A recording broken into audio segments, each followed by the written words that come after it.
Well, yeah, that's what I said. In the beginning, you're not going to feel relaxed. You're going to feel heavy. You're going to feel restless, right? Yes. And, human beings should feel heavy because they are carrying a lot of stress. They are carrying, we are carrying weight on our shoulders. And so, but most of us don't even know that, right? So if you practice meditation and you start to realize that you're carrying this pressure, that you're carrying this weight on your shoulders, right? You can begin to release it because now you're aware of it. But until you're aware of it, it's there and you're not aware of it. And in the meantime, it can be having a devastating effect on your physical health. It could end up killing you, right? Because stress is a quiet killer, right? Stress causes hypertension, right? And in Afro-American people, hypertension is a killer. And so part of being aware is to start to tune in to what's actually happening, right? And if your body's stressed and if you're feeling pressure, it's a good thing for you to start to notice it so you can start to pay attention to it. And if you pay attention to it, it'll start to release. And if it releases, you'll feel better, you'll feel more relaxed. And as time passes, you'll start to get in tune with your life more. In tune with your life in a way where whatever needs your attention, you'll start to notice what needs your attention. You'll start to notice what emotions need your attention. Because, most people deny their emotional life. Most people don't want to feel intense emotions. Most people don't want to feel anger. Most people don't want to feel sadness. Most people don't want to feel anxiety. And anything that comes up emotionally that you're not willing to feel, that you reject, consciously or unconsciously, creates more trouble in your body because that's energy. Emotions are energy. Emotion, energy in motion. So if you don't allow that energy to flow and you resist it or you reject it, I don't want to feel that. So you start, attending to something else. In the meantime, that energy gets pushed down into the body. And now you have this energy in your belly, you have this energy in your chest, your shoulders, your neck, these contractions, right? And these contractions block the natural flow of the chi, which is the life force, the energy in your body. And when that gets blocked, if it starts to accumulate in different areas in your body, that's called cancer. Cancer is healthy cells that have been so contracted through energetic contraction that they start to attack other healthy cells.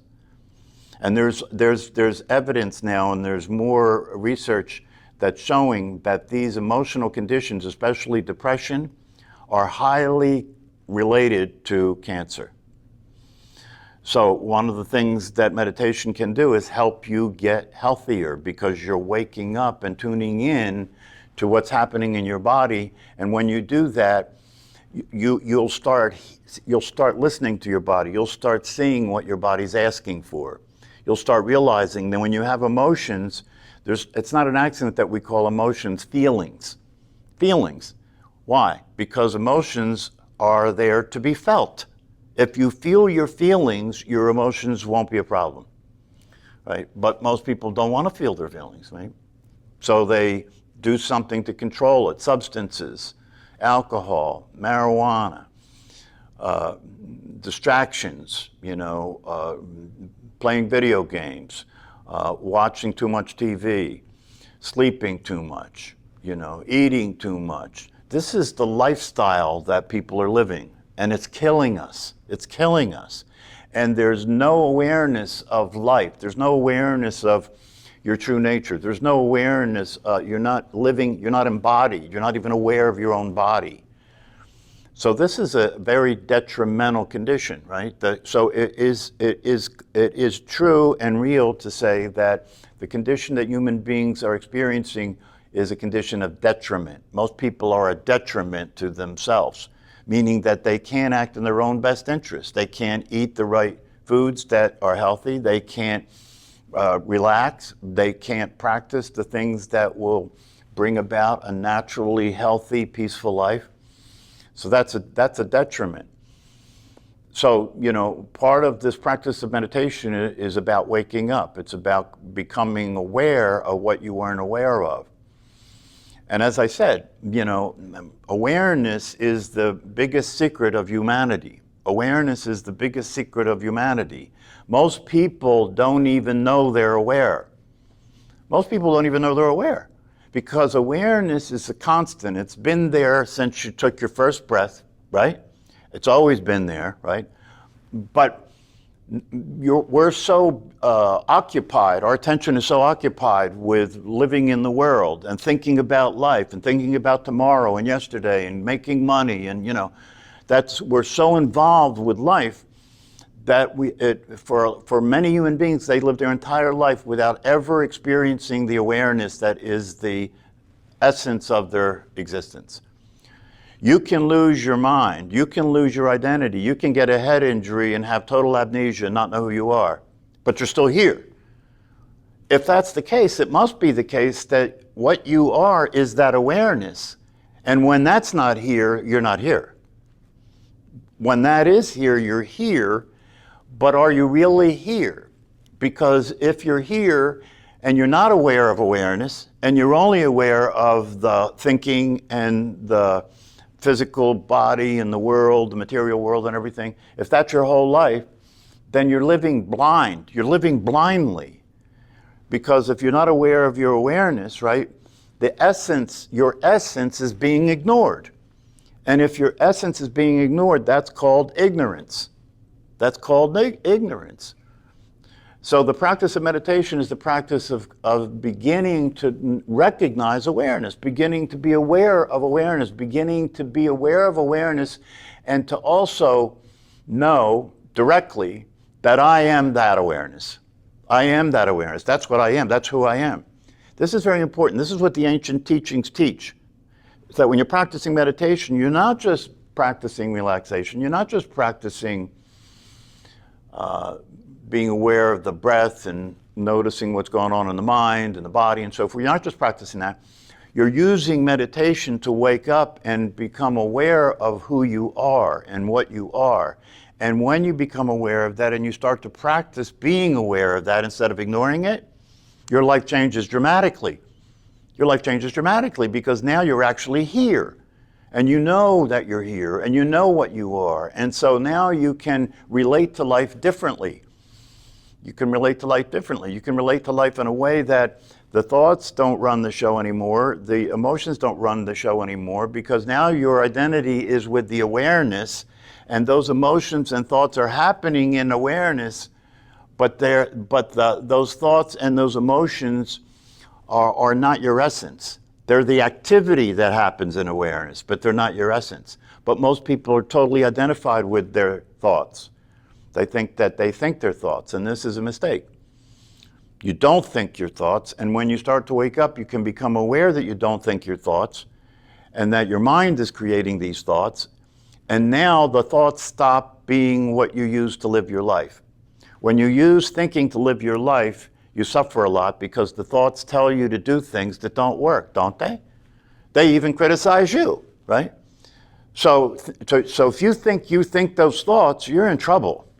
If you wake up and you're awake and aware and you know that you're not thinking the thoughts, thoughts are just happening, you're not causing the emotions, emotions are just happening, but now you're aware, so the way you relate to all that allows you to experience transformation, allows you to wake up and realize, I can feel my feelings, I can allow thoughts to continue to happen, but none of that is any longer determining me, determining my life, determining who I am, determining what I do. That's a different life. That's a different life.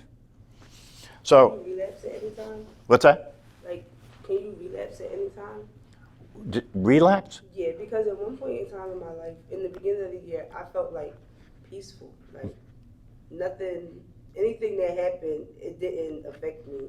Mm-hmm. It was like a sign of like peace, and I was like stress free. But I felt like a leaf, like a feather. Mm-hmm. But now I'm back to like stressed, like things are like starting to bother me and stuff like. So you had what we call in the teachings, you had a glimpse. You had a foretaste. You had a blessing. And this happens in human lives for most of us, but most people don't know what it is, right? And what I mean is there are certain times in life for most of us when somehow the system that's running the show, right, kind of crashes, like a computer, right? And when that happens, all the craziness that you've been paying attention to for just a few moments stops. And when that happens, that's what you have, the experience you have. You feel light, you feel peaceful. You don't know what happened or why it happened, but you sure know that it did happen, and you sure know that it felt pretty damn good, right? And you wouldn't mind feeling this way all the time, right? Right, for a couple months, and like I was like speaking things to like different people. I was feeling how like other people felt, and like speaking positivity to them, and then it's just like it just disappeared. Yeah. Well, it didn't disappear. Your attention got distracted. Okay. Yeah.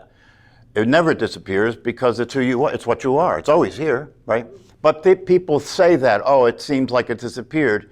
Well, you know, did you ever have the experience of you're sitting in your car and there's a car next to you in the parking lot, right? And they start to back out and you sure your car's moving, right? That's powerful, right? It really looks like that. It's like, wow, right? That's the same thing, right? That your attention is moving, not the awareness. It's the same thing. Your attention is moving, not the awareness, right? So what are you doing by practicing meditation? You learn to pay attention consistently. And you're learning what to pay attention to consistently, and what you're paying attention to is the awareness that is what you are. So when you pay attention to that consistently, you start to become it. You already are it, right? But you thought you weren't, because you, like most people, learned to be conditioned. You know, you got a name, they told you that's your body, that's your name, this is who you are, and now you have a story about your life, all that. Everybody thinks that's it, that's their life, right? But that's not it, you know. Until you wake up, until you know what you are as awareness itself, and until you start practicing, experiencing yourself that way, you're not really alive.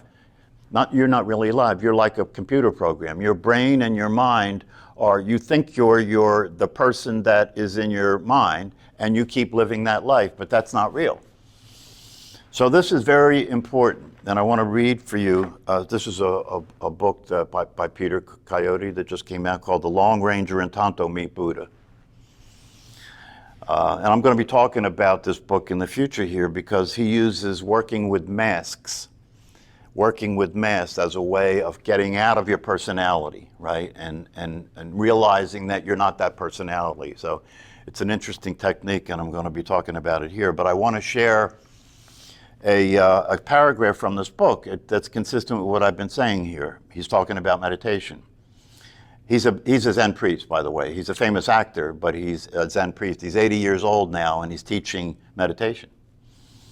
In the short term, meditation improves concentration, discipline, and steadiness, because repeatedly recalling wayward attention back to the breath and the body is like teaching a puppy to sit or mastering an instrument. Meditation bolsters one's courage to face internal and physical discomforts. And within a very few months, as the body develops strength and the mind develops discipline, one begins to experience a palpable interior spaciousness, somewhat like reducing the pressure in a boiling pot by removing the lid. You'll find it easier to acknowledge people and events as they are, as opposed to how you want them to be, and consequently find it easier to connect fearlessly to others without the necessity of trying to alter them or situations to your liking. So you see how that's consistent with what I've been saying? You're learning to be human. You're learning to be flexible. You're learning to be open. You're learning to be receptive. You're learning to be relaxed. And most of all, you're learning that this is your natural state. Natural. In other words, you don't have to try and be this way. This is the way you are when you stop being the way you've been being. This is your natural state, right? So meditation offers you the opportunity to come out of the conditioned mind, come out of the insane way that people are living and thinking and feeling and acting, to come out of that and to start to fall into the reality of your natural experience of yourself in your life. So this is why these teachings are thousands of years old, And people go into monasteries and give their entire life to these practices because they want to be awake. They want to experience being alive. They want to experience what's possible in a human life. Because most human beings are born into this world we're in, right? And they're taught that this is reality, this is you, this is life, this is what's happening, this is your family, this is the country you live in, you know, this is the language you speak, like on and on and on, right? And that's most people's world that they live in. And the problem with that world is that it's not consistent with reality. It's not consistent with who you really are. It's not consistent with the way it really is. We're living in a dream state. We're living in a world that's created by thinking, and we live in that conceptual world that's created by thinking that that is the world, thinking that the thoughts I have about who I am is who I am. And meditation gives you the opportunity to discover that that's not the truth. To discover that who you are is peaceful, is happy, is content, is satisfied, is clear, can function, can be happy in the world the way it is, can be happy in the world the way it is.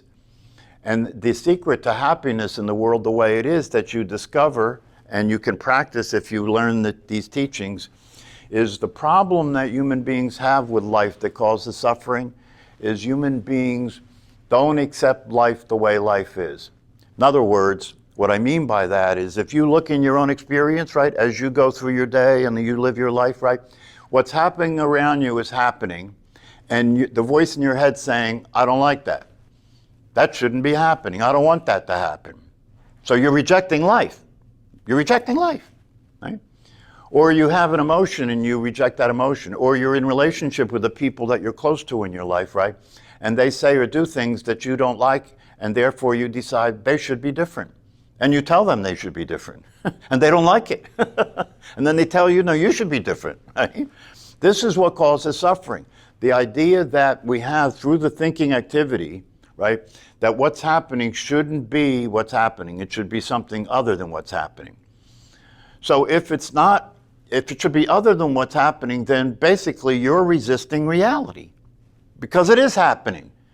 And if you don't want it to happen, and if you don't like that it's happening, too bad. It's still happening. Do you understand? And when you realize that this is what you're creating suffering by identifying with this thought process that has you constantly figuring things out and thinking that you know better than other people, you know better than reality. So waking up is a process of beginning to realize, wait a minute, maybe I'd be happier if I accepted the way things are. Maybe I'd be happier if I stopped rejecting that. Maybe I'd be happier if I stopped resisting that. Maybe I'd be happier if I stopped thinking the people around me should be different than they are. Maybe I should just let them be the way they are. Maybe I should just let me be the way I am. Maybe I should let everything be the way it is. And if I do, maybe I'll be happy because I won't have any more bitch. I won't have anything to complain about. I won't have any more resistance. Yeah. So people who wake up, and there are people who wake up, right? Waking up is not as unusual as people may have concluded based on ancient history, because ancient history is ancient. And the cultures in which these teachings existed in ancient history were very, very different. And part of the teachings back then was that waking up was a rare thing. That's not true today. We have the internet. So you can learn about all these teachings. Anybody can learn about all these teachings if you have access to the internet. Anybody can practice meditation. And so waking up is something that's becoming a lot more common. And it should be common because it's not all that difficult to do. How hard can it be to wake up when you're already awake but you're not paying attention to it? That's all. It's not like you're not awake and you're going to wake up. No, you're already awake, but you don't know you're awake because you've been paying attention to everything but the awareness itself. And when you start to pay attention to the awareness, you start to realize, oh, I'm not a person who is aware. I am aware, and then I'm a person. I am not a person that's aware. I am aware, and then I'm a person. The awareness is me. The awareness is the truth. The awareness is the essence. The awareness is what I am. Now I'm being what I really am. Life is going to be different. Before, I wasn't being what I really am. I was being who I thought I was. I was being what they told me I was. And that hasn't gone well. And it doesn't go well. And if you look at the news, if you look at the world every day, you can see how that goes for people who don't know that they're anything other than a physical body and a mental condition and an emotional state. People who don't know that they're anything other than that are living life in a way that is involving conflict, involving stress, involving pressure, involving upset, involving restlessness, involving anxiety, involving depression, involving anger, right? If you look at the news, isn't that what you see going on every day? Not just in terms of war, right? But in terms of the way people behave everywhere all the time. We don't have much of a tolerance for anything, do we? We can't even drive a car without getting pissed off, right? Because you get in the car, and given the conditioning you have and the ideas you have about who you are, and you're separate from everybody else, and everybody's got to fight their way, to get their own, right? And you're sitting in your car, you get in the car, and you're on a highway, and given the condition that human beings are in, the highway is a racetrack. Because you get in the car, and the experience you're having is, oh, they're in my way. They're not just in front of me, they're in my way, right? So everybody has to speed, to try and, get there sooner, right? When in reality, that's stupid, right? Because we all end up at the same intersection at the same red light together after you raced me to get there, right? The same thing is true in life. People are racing to get to retirement, right? And then they get to retirement, and the first thing they ask themselves is, what the hell was I in a hurry to get here for? The only thing left now is to die, right? But that's how crazy we are, right? So awake people don't retire. There's nothing to retire from, right? Awake people just keep doing what nurtures them, right? They keep doing what keeps them happy and alive. There's nothing to run from. There's nothing to retire from. If anything, you should be more involved in life, not less involved in life. That's what this is about. Well, it's not, this is one of the other things that you discover if you stay with these teachings and practices and you start to wake up. There are no accidents. Everything that's happening in life, you start to discover, is not happening to you, it's happening for you. It's happening to get you to wake up. And so it's often the case that people, when they're in dire consequences, right, when they're in a bad situation, right, that you can't get out of, right, that this happens. That you realize, well, the only thing that makes sense now is to relax. The only thing that makes sense now is to relax. If you realize that you really aren't in control, you've never been in control, and you never will be in control, then you might as well relax. And by the way, that is the truth. I know it doesn't seem like it, and that's why people try so hard to be in control and fail. But if you really pay attention, just like you said, if you really pay attention, you see the truth. The truth is, you're not in control of anything. It's like James Taylor said in his song, The Secret of Life, one of my favorite songs.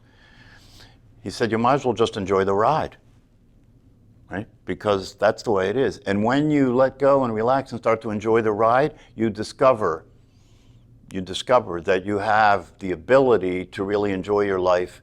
And because you let go, good things can now happen because you're not trying so hard. You're letting life be the way it is. And you're letting you be the way you are. And if you wake up and you experience the truth, the circumstances of life no longer have the power to hurt you. What could be better, right? What could you want more than that, right? Best feeling. Huh? It was the best feeling. That's right. But it's not free lunch. Right. So if you want that, now you have to deal with the condition that you're in because of all the past learning and all the psychological shit that you've been through. You've got to deal with all that now and get your attention out of that and start focusing on reality. And if you do that consistently, you'll be a different human being, and your life will be a different life, regardless of the circumstances. Okay, now's the time where you drink the Kool-Aid. Have a good day.